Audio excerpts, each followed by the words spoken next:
কাৰোবাৰ চোতালখন শুৱনি কৰা, কাৰোবাৰ হৃদয়ৰ গোপনীয়তাত সপোন সঞ্চাৰিত কৰা, নিজস্ব শুভ্ৰতাৰে সকলোতে প্ৰশান্তি বিলোৱা, এই যে তলসৰা শেৱালিজাক, উফ, কি যে সুগন্ধিত, কি যে মন প্ৰাণ আহ্লাদিত। আজি পিছে কঁকালত আঁচলখন খুচি ঘৰ সাৰিবলৈ ওলাই অহা বোৱাৰীজনীক দেখিলোঁ। কোনো যেন গুৰুত্বই নাই, কোনো যেন আগ্ৰহেই নাই অলপ ৰৈ চাই যাবলৈ। কোনেনো তেওঁৰ আগচোতালত শান্তিৰ নিজৰা বোৱাইছে, কোনেনো নিজৰ সুবাসেৰে তেওঁৰ জীৱনটো সুবাসিত কৰিব খুজিছে। নাই, তাইৰ পলম হৈছে। 6 বাজিবৰেই হ'ল, গা পা ধুই চৌকাত জুই পাতিবৰ হ'লেই। ঘৰখনত বহুত কাম আছে, বহুত। নিজাকৈ বুলি নতুন সপোন এটাৰনো প্ৰয়োজনেই বা কি। হাত পাতিলেই হ'ল, দুদিন পলমকৈ হ'লেও, কেতেৰা জেঙেৰা কৰি হ'লেও তেওঁক সিকিটো আধলিটো দিয়েই মানুহজনে।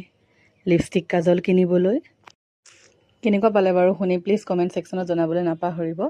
তাৰপিছতে এয়া মই কোৰ্টলৈ বুলি ওলাই গ'লোঁ। ৰাতিপুৱা ভাত সাজ খাই কোৰ্টলৈ খৰধৰকৈ ওলালোঁ, কাৰণ কোৰ্ট গৈ পায়ো কেইবাটাও কাম আছিলে, গোটেইকেইটা কাম কমপ্লিট কৰিব লাগিব।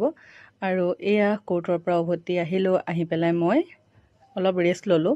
ৰেষ্ট লৈ সন্ধিয়া একাপ বহুত দিনৰ মূৰত গাখীৰ চাহ খাইছোঁ। মই তেনেকৈ গাখীৰ চাহ ইমান নাখাওঁ, কিন্তু মোৰ মাইগ্ৰেইনৰ প্ৰব্লেম থকাৰ কাৰণে অকণমান গাখীৰ চাহ খাই দিলোঁ। মূৰটো ইমান বিষাই আছে।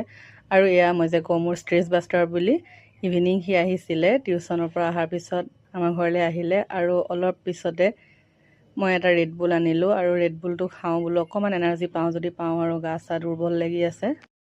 কিন্তু যদিও মই ৰেড বুলটো আনিলোঁ, কিন্তু মই নাখালোঁ, কাৰণ বহুত বেছি ঠাণ্ডা হৈ আছিলে। পিছদিনা মানে আজিহে খালোঁ, যিদিনা মই ভইচ অভাৰ কৰি আছোঁ। আৰু এয়া চাওক, সি কিবাকিবি এইবিলাক ছবি আঁকি আছিলে। তেনেকুৱাতে সি এখন কিতাপ দেখিলে, আপোনালোকেতো কিতাপখনৰ নামটো নিশ্চয় শুনিছে, এটমিক হেবিটছ বুলি। তাক মই স্পেলিংটো লিখিব ক'লোঁ, সি চাই চাই স্পেলিংটো লিখিলে।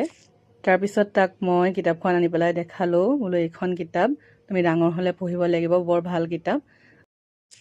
সিও কিতাপখন বৰ আগ্ৰহেৰে চালে। আৰু মোৰ ডিনাৰত আছিল 2খন ৰুটি, কাবুলী বুটৰ তৰকাৰী, অকণমান পিঁয়াজ আৰু জলকীয়াৰ আচাৰ। ৰেড বুলটো ঠাণ্ডা দেখি খাবলৈ নাপালোঁ, যদিও কাষতে থৈ দিছোঁ আৰু পিছদিনা খাম বুলি। চ' আজিলৈ ইমানেই, bye bye, will meet you soon, thank U.